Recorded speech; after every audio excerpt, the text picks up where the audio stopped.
ACT, Reading Comprehension. Every author has a point of view, but an author is demonstrating a bias when they ignore reasonable counter-arguments or distort opposing viewpoints. And so this bias is evident whenever the author is unfair or inaccurate in his presentation. And so that pretty much sums up what a bias is. It's when the author is unfair or inaccurate. So, like I said a minute ago, every author is going to have a point of view, but sometimes an author takes that point of view too far and undermines an opposing argument or is inaccurate in portraying the other argument. And so when that happens, the author is demonstrating a bias. Now, an author may use a bias intentionally or unintentionally, but either way, it should always alert the reader to be skeptical of the argument being made. So that's an important point to make, and an important thing to remember, that an author may promote a bias intentionally or unintentionally. But in the end, it doesn't really matter, because either way, the author is using a bias, and that's something that needs to be corrected. Now, it should be noted that a biased author may still be correct. However, the author will be correct in spite of his or her bias, not because of it. So that's another important thing to remember, that an author may still be correct even if they do have a bias. However, the fact that the author is correct does not justify the use of that bias. Now, many people are familiar with some of the hateful stereotypes of certain ethnic, religious, or cultural groups. And so you're probably familiar with what the idea of a stereotype is, because it's like a bias, except that it is specifically applied to a group or place. And so stereotypes are considered particularly distasteful because they promote negative generalizations.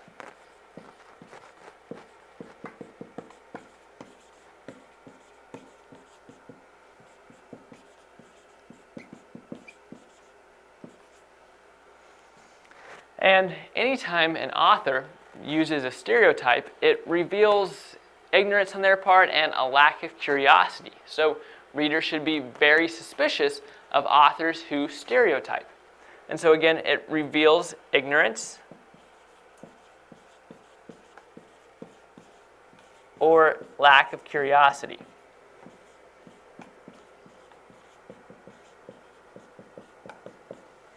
And so again, a stereotype is like a bias, except that it is specifically applied to a group or place.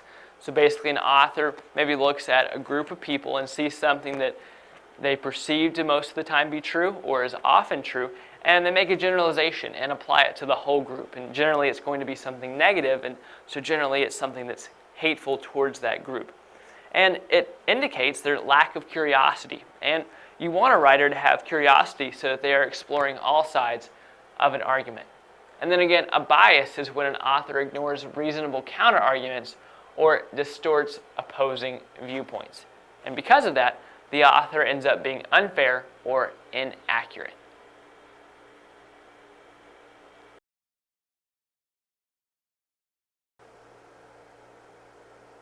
ACT, Reading Comprehension.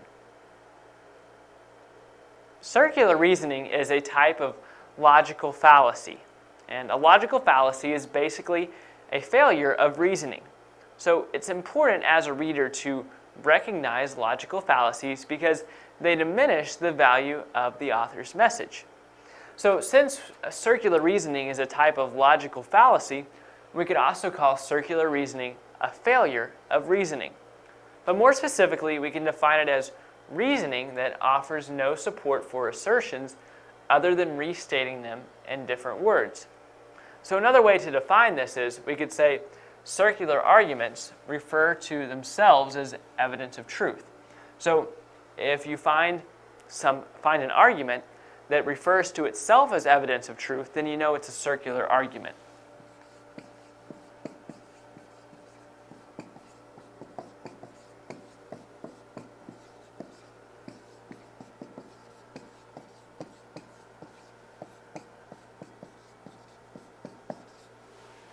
Now, circular reasoning is one of the more difficult logical fallacies to identify because it is typically hidden behind dense language and complicated sentences.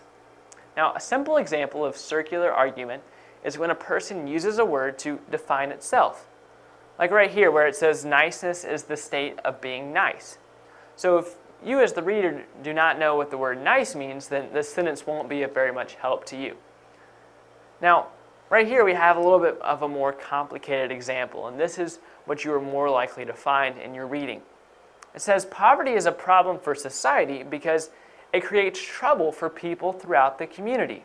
So it is redundant to say that poverty is a problem because it creates trouble. So when an author engages in circular reasoning like this right here, it is either because he or she has not fully thought out the argument or because they cannot come up with any legitimate justifications.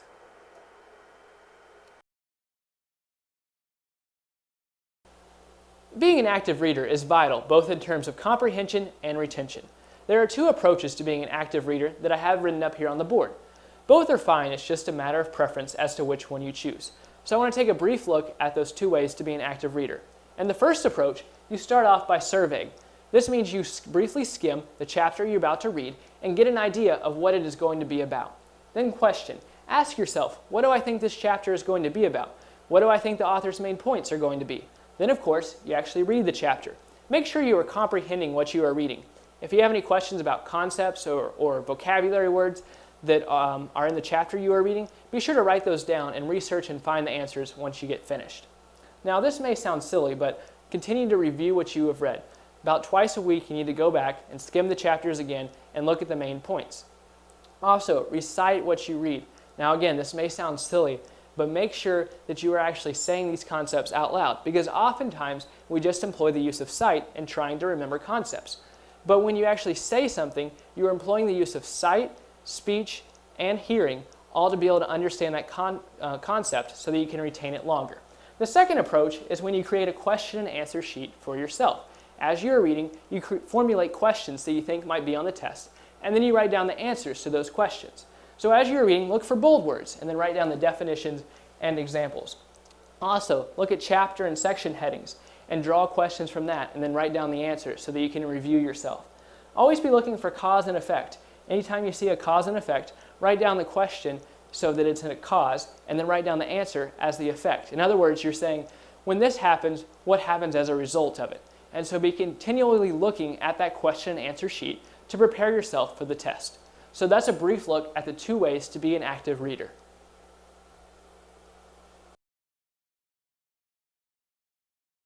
Historical context. Historical context can impact literature in a number of ways.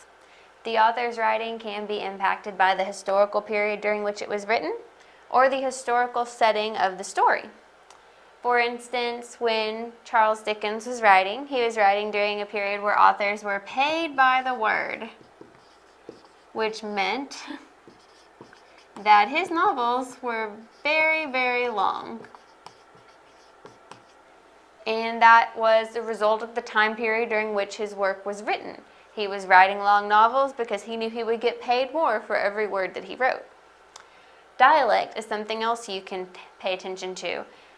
The dialect could be what the author is used to using in his everyday life, or the dialect could be more related to the historical setting of the story.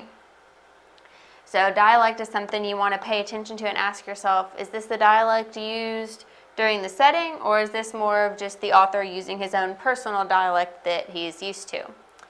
Another thing to pay attention to with historical setting is major events that are going on. You want to be familiar with the time period during which a story is set so you can have a better understanding of it. So, one example is the Civil War. During the Civil War, slavery was the normal thing in the South. And whenever the Civil War is over, lots of slaves, or people that used to be slaves, wanted to tell their story. And so what came about were slave narratives. And these painted a picture of what slave life was actually like during that time. It was an actual account from that time period. And it kind of also told the relationship between slaves and slaveholders. So that source of writing is very valuable, and it's become one of the most important literary genres for African American writers. Today, people may still write from that perspective in that time period, but the actual slave narratives that gave first-hand accounts were very important. Another thing to pay attention to with Civil War writing, slave narratives, anything from that time period are the themes. A lot of times you'll see themes of power, race, inequality. Because when slavery ended, it was because people were saying, your skin color doesn't make you more or less of a person or a better or worse person. Everyone's equal. And while equal rights didn't come about till later, it started that theme of equality around the Civil War time.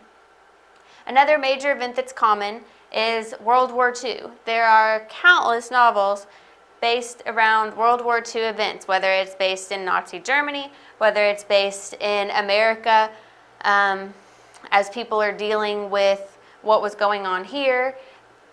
But one of the biggest things that you'll see is the topic of genocide, destroying a whole race.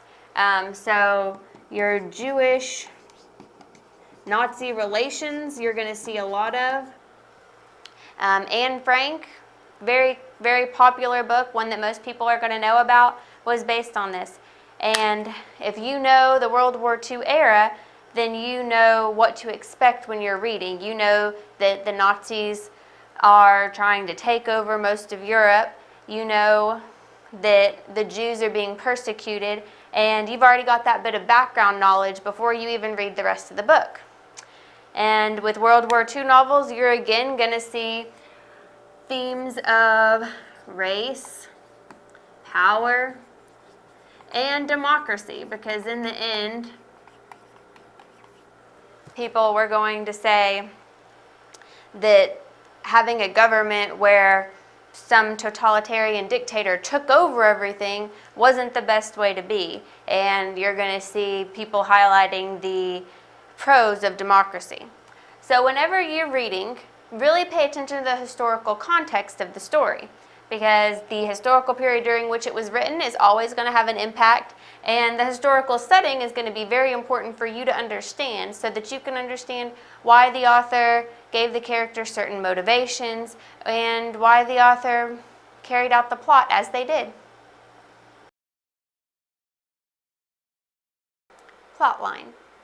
Every plotline basically follows the same stages: introduction or exposition, the rising action, conflict, climax, falling action or denouement, resolution or conclusion.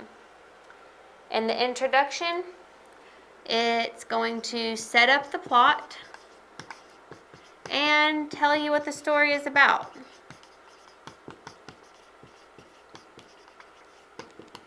It's at the very beginning, and it's just there to kind of get everything set up. And on this diagram that can represent plot, you might call this a plot diagram. Your introduction would be here. Your rising action is everything leading up to the conflict. All the action leading up to your conflict. So everything that happens before you find out what your conflict is going to be rising action. And you can see how it rises up the slope of this plot diagram. Now your conflict is going to be your main problem. Now, there may be lots of problems in this particular story, so the main problem is what your conflict is going to be, and that's located further up on the diagram. So you've got your introduction where everything gets set up, rising action leading up to your conflict or problem. That's the point in the plot where you find out what the main problem is going to be. The climax is going to be that very important part where the conflict kind of comes to a head. All the trouble comes to a head, it's the peak of the conflict. If there were people that didn't know about this problem, the climax is when everyone finally finds out. So the climax is up here at the top.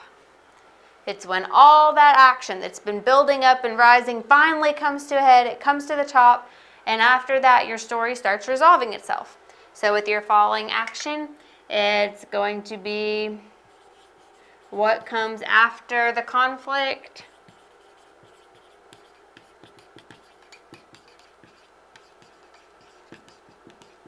The beginning of a resolution. So things start to resolve themselves. We've got our falling action, and it's going to fall the same way our rising action began. So the author may be tying up any loose ends, kind of getting you ready for the end of the story with your falling action. And then we've got the resolution or conclusion.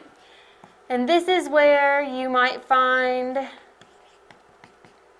you will probably find, because sometimes the author leaves you wondering, but you will probably find a solution to your conflict.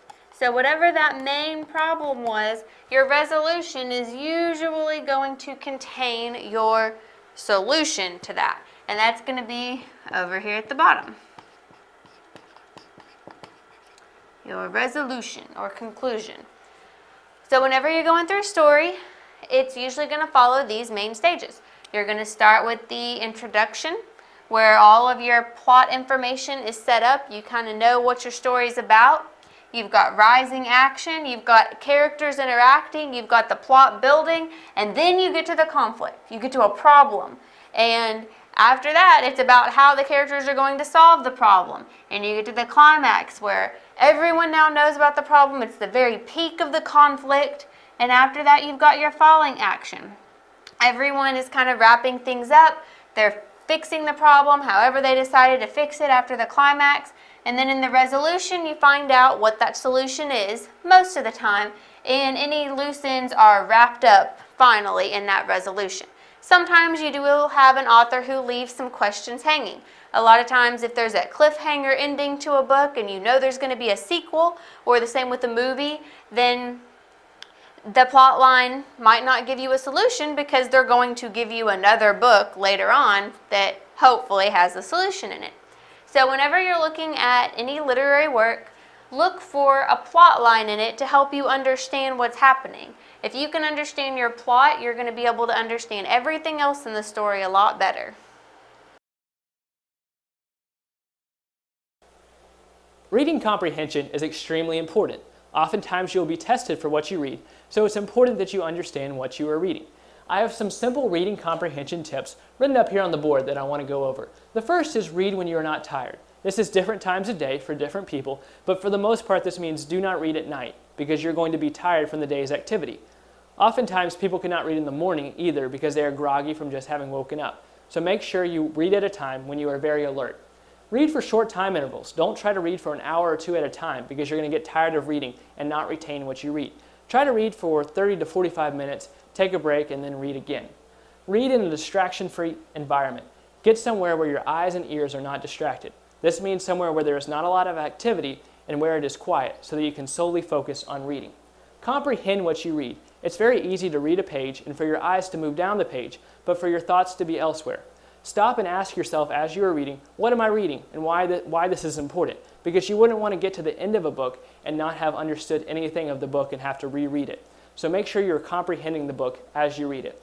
Skim what you are about to read first. This means skimming the chapter, reading a title page, reading the preface and introduction, reading a chapter summary, and then reading the chapter in its entirety. Take advantage of the way a textbook is structured. Oftentimes a textbook will have major headings, italicized words, and words in bold. These are important points that you should take note of. Oftentimes chapters will have a list of important points at the end and a chapter summary. Read those as well, as those re-emphasize the important points of the chapter. So next time you read, remember these reading comprehension tips so that you can retain more of what you read.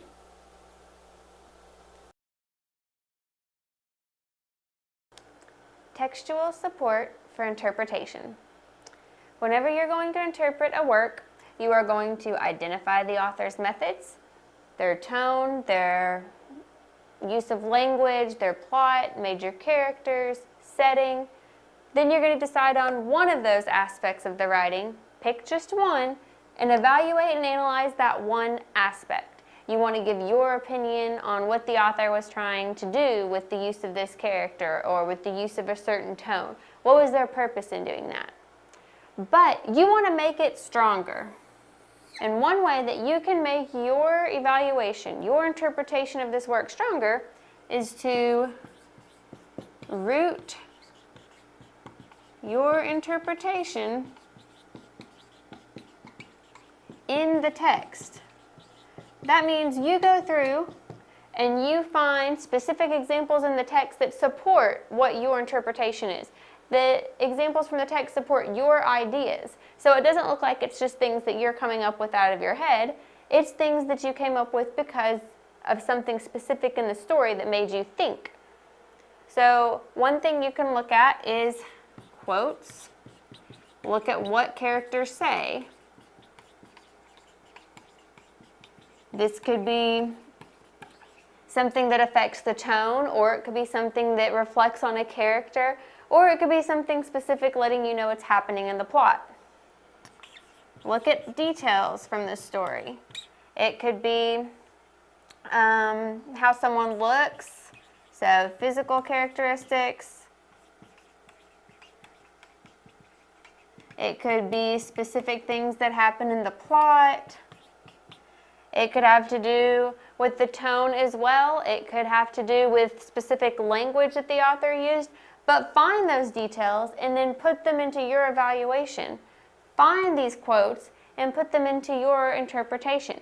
So if you're trying to describe how a character acts or how you felt about a character, go back and find something specific about that character in the story and put it into your interpretation so that your essay now has roots in the text and is going to be stronger.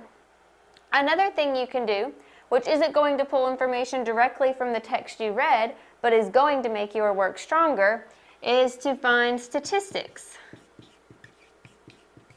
or facts relating to your topic. Now, this could be, if you're writing about cell phones, you might say, a lot of people use cell phones. Well, instead of using that general phrase, you could give an actual number of people who use cell phones. Or if it's people using cell phones while driving, or while at home, or while at work, or under or over a certain age, you could look up that statistic and put it into your paper. And it's going to help because it makes things more precise. It shows you did your research. It shows you aren't just making things up from your head. You are actually going out and finding this information somewhere. The same way that you giving your opinion of a character or of the theme of a work is based on the quotes that you find or details that you find in the writing. So whenever you are giving an interpretive essay, you want to find textual support for that interpretation. Identifying the author's methods, finding one aspect to focus on, and evaluating and analyzing that is all important, but to make it even stronger, you want to root your interpretation in the text.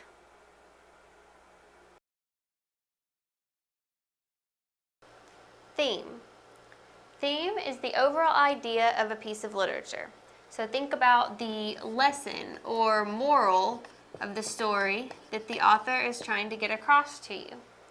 One thing to remember is do not confuse theme with plot. Plot is what the characters do.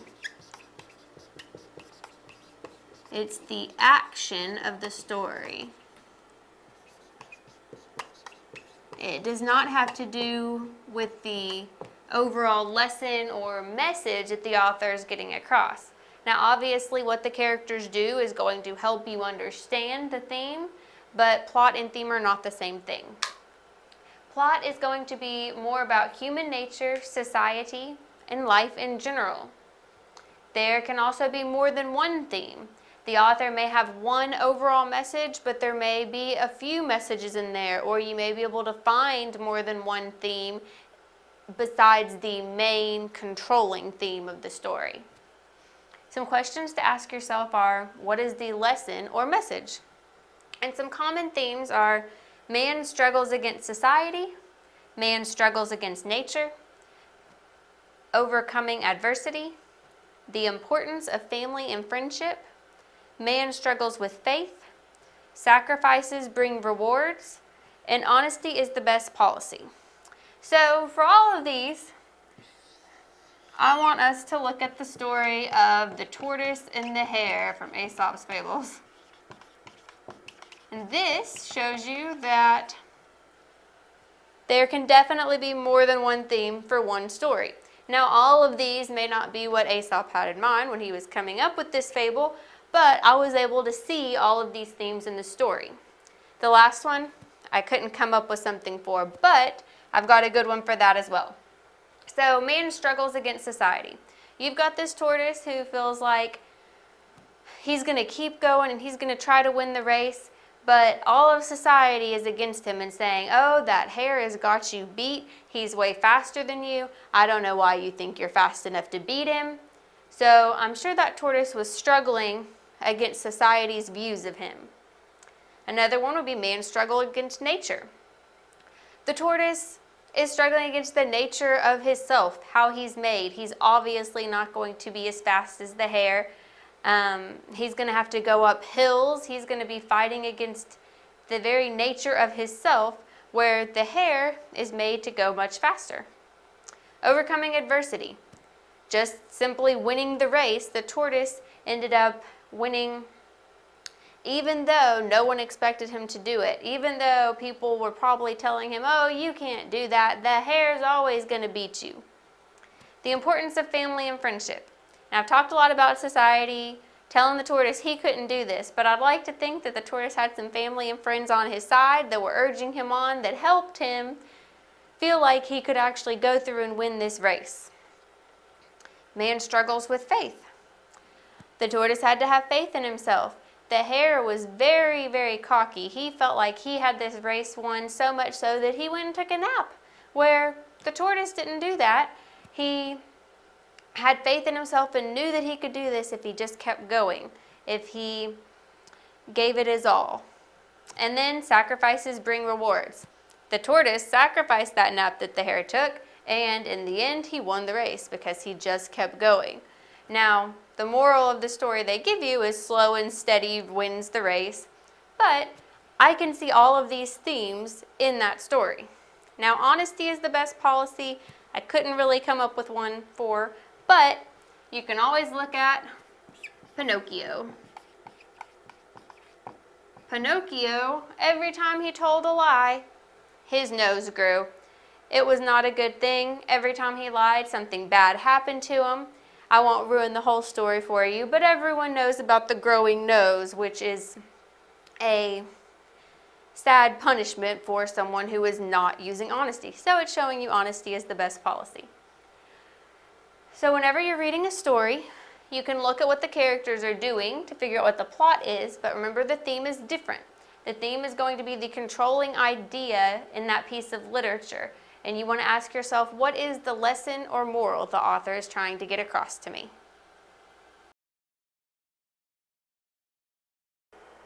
This is an ACT video for reading, particularly for comprehension. Readers must always be conscious of the difference between a fact and an opinion. So first we need to define what a fact and what an opinion is. So a fact can be proved or disproved.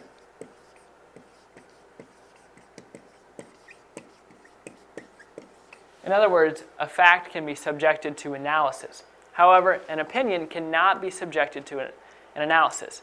An opinion may not be alterable by research because an opinion is just the author's personal feelings.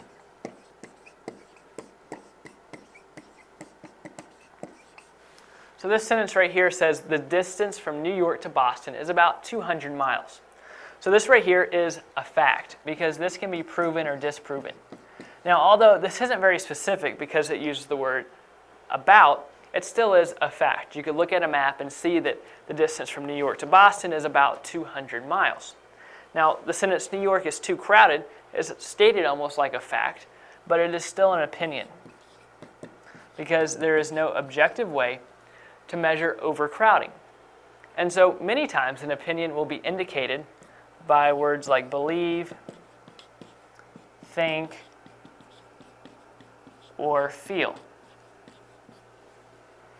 Now, in this case, New York is too crowded. We don't see any of those words, so it's stated like a fact, but you have to, as a reader, have to evaluate the sentence and realize that this cannot be proved or disproved. You have to realize that it's just the author's personal feelings.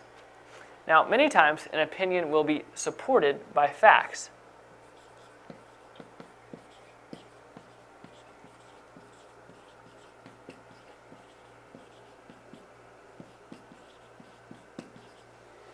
So an example would be the author gives the population density of New York as a reason for why it is overcrowded.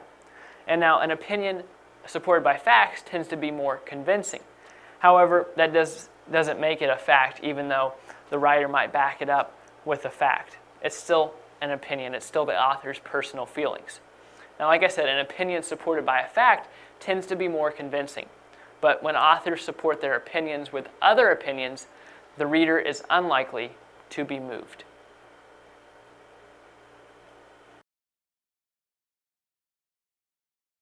ACT, reading, comprehension.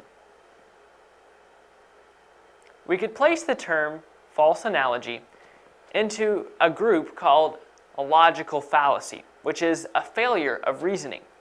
And so as a reader, it is important to recognize logical fallacies because they diminish the value of the author's message. So like I said, a false analogy is a logical fallacy. And so we could also call a false analogy a failure of reasoning. But more specifically, it is when the author suggests that two things are similar when in fact they are different. So basically, a false analogy is a false comparison.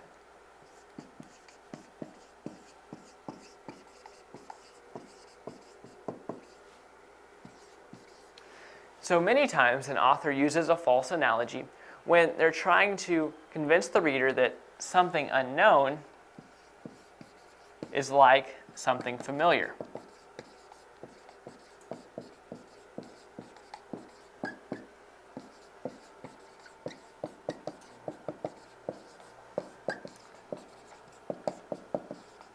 So the author is taking something unknown to the reader and comparing it to something familiar. Now, here, the author is taking advantage of the reader's ignorance. Because like I said, this is comparing something unknown with something familiar. So the reader is not familiar with this unknown thing that we're talking about. So because of that, the author is able to take advantage of the reader's ignorance. So an example of a false analogy would be this statement right here. Failing to tip a waitress is like stealing money out of somebody's wallet. Now, of course, failing to tip is very rude, especially when the service has been good. But people are not arrested for failing to tip as they would be for stealing money from a wallet. So to compare stingy diners with thieves is a false analogy.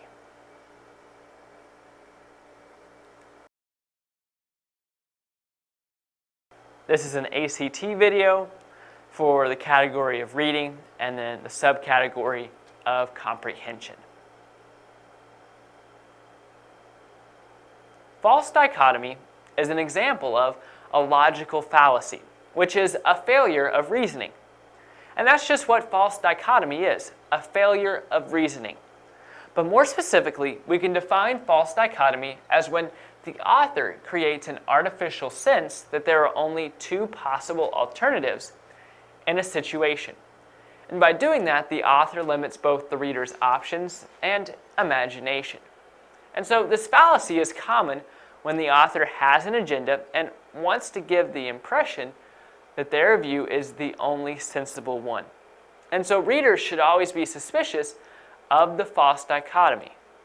When an author limits alternatives, the reader must ask, is the author being valid? Now, an example of false dichotomy is, you need to go to the party with me, otherwise you'll just be bored at home.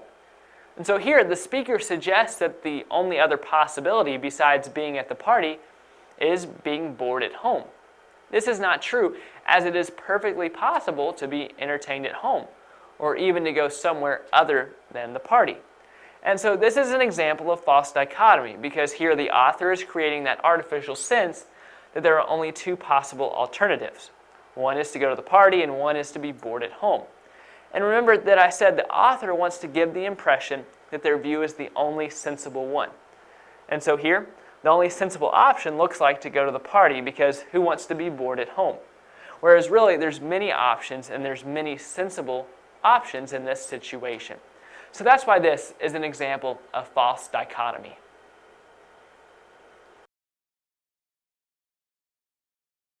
ACT, reading comprehension. An overgeneralization is a type of logical fallacy, which is a failure of reasoning. And so that is what an overgeneralization is, a failure of reasoning. But more specifically, we could define it as when an author makes a claim that is so broad it cannot be proved or disproved. So when an author uses an overgeneralization, it's usually to accomplish one of two motives. The first is to create an illusion of authority.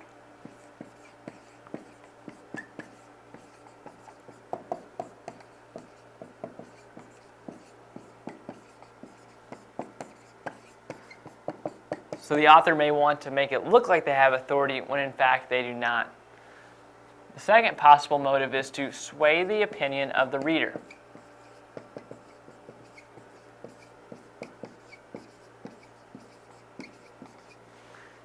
Usually, this would be accomplished by using sensational language.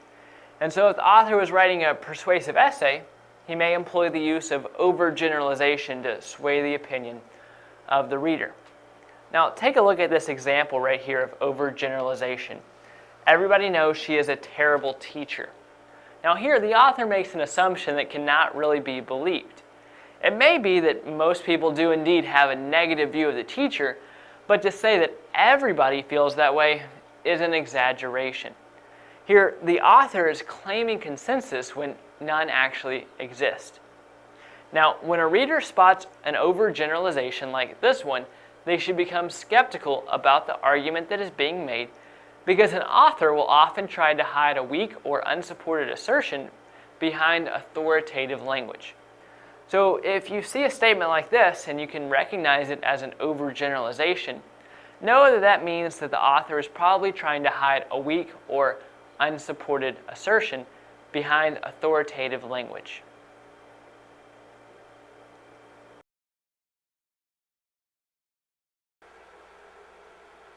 When a writer appeals to the emotions of a reader, it's for the purpose of either persuading the reader or distracting the reader from the weakness of an argument.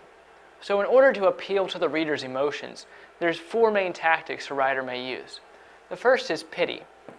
The writer may try to get the reader to pity the writer. This may be through the sharing of a personal story that would evoke strong emotions on the part of the reader. The second tactic is the bandwagon approach. You may have heard the saying, jump on the bandwagon, and that's because the bandwagon is considered what everyone else is doing. Like a majority of people are doing something, so because everyone else is doing it, you should do it too. So that's the second tactic. The third tactic is the use of insults against counter-arguments. So instead of a writer necessarily talking about their own argument, they may just put down other arguments to show their argument as the best option. Then the fourth tactic is testimonials. This is often through the use of getting someone famous to endorse a certain idea or product. So these four tactics right here are oftentimes effective. However, writers should not use them, because whenever they use these types of tactics, it's generally because they have a weak argument and they're having trouble persuading the reader. So whenever you notice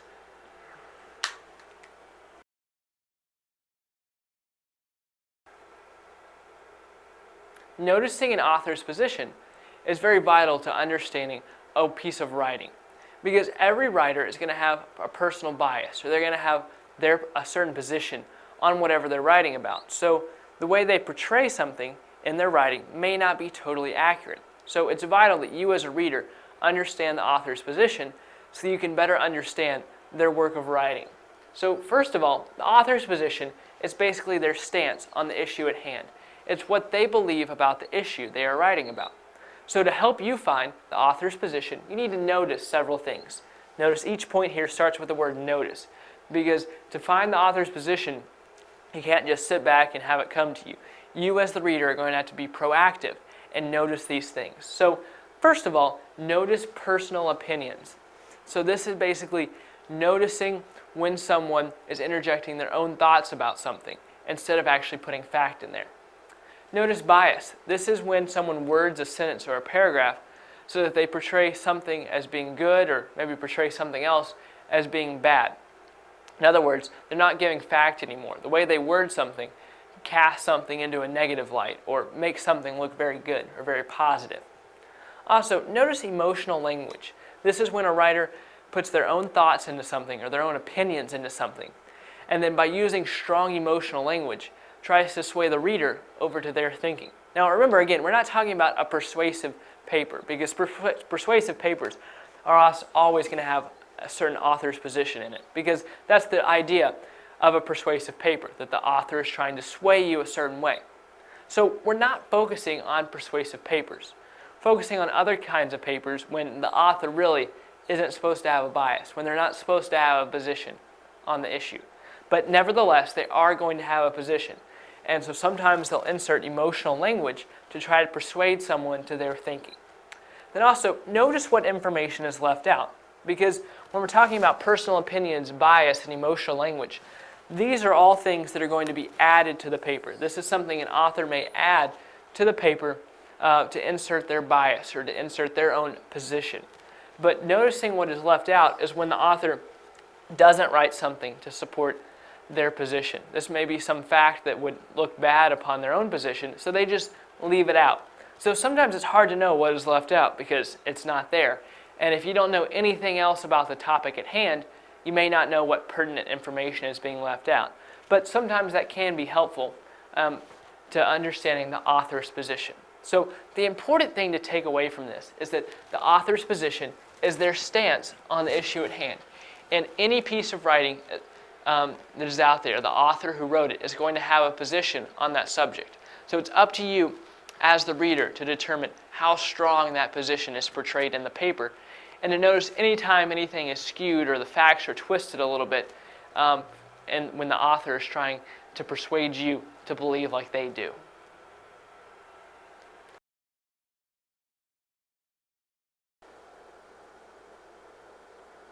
When a reader comes across an unfamiliar word, it's important that they know techniques to understanding the word's definition. One way to determine a word's definition is by looking at the prefix and suffix of the word. Although there are many words in the English language, many of those words share a common prefix or suffix. So by understanding the meaning of that prefix or suffix, the reader can then determine the likely meaning of the word. So one way to determine word meaning is structural analysis, and that's by looking at the prefix, the root, and the suffix, all of a word. So take the word unacceptable, for example. Here you have the root word, accept. Because that can be a word in itself. And then here you have the prefix, un, and the suffix able. The prefix is always going to come before the root word, and the suffix is always going to come after the root word. Now, notice I said the root word is the word that can stand alone. I understand that able can also stand alone and is a word, but in this case it's a suffix. So if you saw un or able written by themselves, you would see it written like this. That's because the dash represents the word. So here, since un is a prefix, the word comes after the prefix. And here with able, the word comes before able because able is the suffix. So say you didn't understand what unacceptable meant. Well, you could look at able, and you know that means able pretty much. And so you know acceptable must mean able to accept. Well, un, you know, means not so from words like unprofessional, because unprofessional means not professional. It means the opposite of. So you know that means not acceptable. It's something that's not able to be accepted. So thereby using the prefix and the suffix of the word and knowing the meanings of those, the reader can determine the meaning of the word unacceptable. Now some words like backward don't have both a prefix and a suffix. They just have a suffix. So back is the root word and word is the suffix. So say you didn't know what backward meant, but you knew what the root word meant. You knew what back meant. But you remember the word toward, which also has the same suffix. And you know that means going somewhere. So you could get an idea that this suffix has something to do with direction. So since you see the root word back, you know it means going back to. And so that's another example of how to use the prefix or the suffix to determine the meaning of the word. And some words just have a prefix. This word, for example, has a prefix and a suffix, but no root word. Here, bio is a prefix and ology is also a suffix. And they share that O. And so you could look at this and think, okay, I don't know what this means, but I know I've seen the word bio before and the word biography. Well, that's a book about someone's life. So bio must mean life. And then what does ology mean? Well, I've heard of archaeology, and so that must mean the study of something because you're studying something. So ology means the study of. So by knowing the prefix and the suffix and what they mean of this word, you can conclude that this word most likely means the study of life. So it's important to understand common prefixes and suffixes so that you can determine the meaning of an unfamiliar word.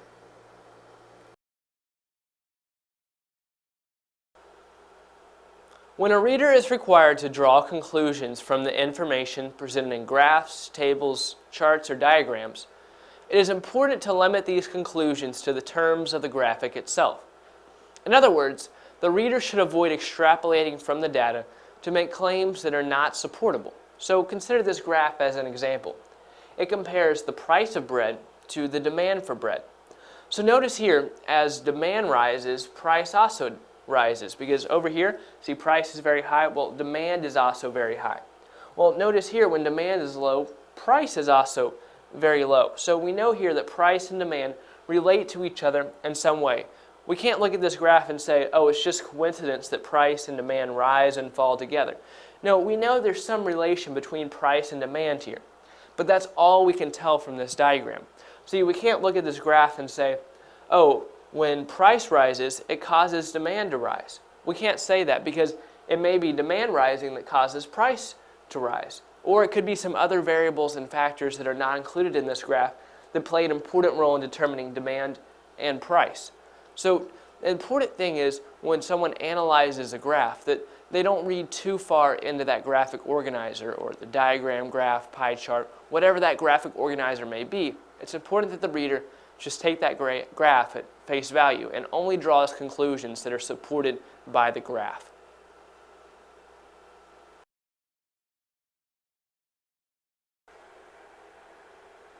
The purpose of an author is basically why the writer wrote the paper.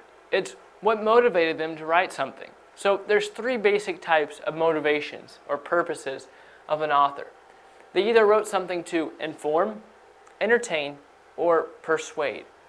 So it's important as a reader to understand the purpose of the author because it helps you better understand the text. So generally, it's pretty easy to determine what type of paper something is. So an informative paper is basically when the reader or the writer is just giving the reader facts about something. They're telling them more about something. A paper that is meant to entertain is generally fiction. It's pretty much any kind of fiction work is meant to entertain. Now, occasionally, fiction will serve a double purpose of also trying to inform, trying to persuade. But generally, when something's meant to entertain, generally means that it's some kind of fiction piece. Then finally, the third type, or the third purpose, is to persuade. And this is actually the hardest type to determine because generally, an author is going to try to hide that they're trying to persuade you. Because when someone knows they're trying to be persuaded, they're going to be wary or skeptical of the arguments that the writer is throwing at them. So a lot of times a writer will try to disguise their persuasive paper as a paper that's meant to inform or a paper that's meant to entertain, but actually it's meant to persuade the reader. So those are the three main types of purposes of an author: to inform, to entertain, or to persuade.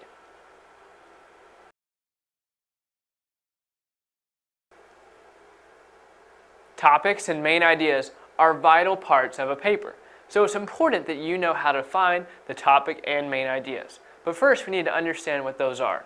So a topic is a subject of a text. Basically, it's what the text is about. And the main idea is the most important point being made. So every paper includes a main idea and a topic. And every paragraph also includes a main idea and a topic. So a topic is very general. A topic is not specific at all.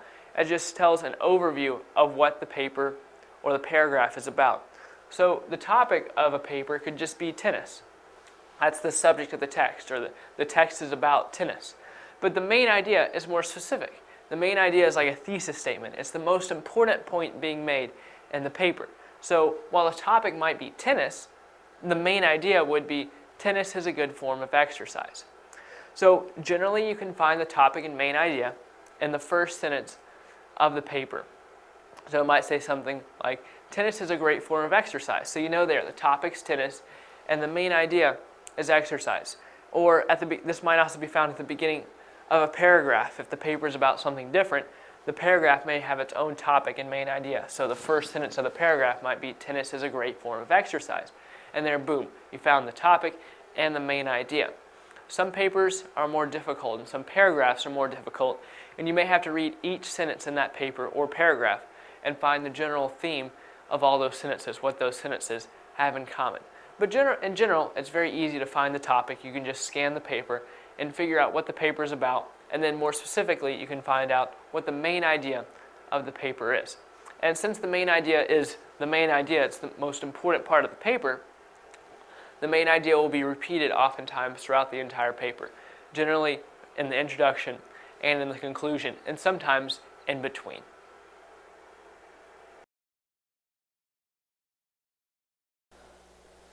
So what do you do if you come across a question that does not contain a keyword?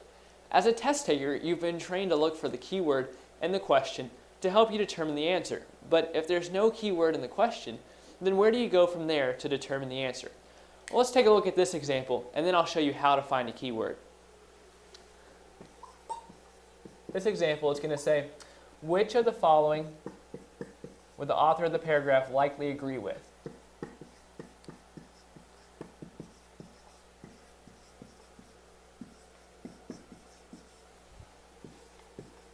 So this is going to be our sample question, and as you notice, there's no main point in it.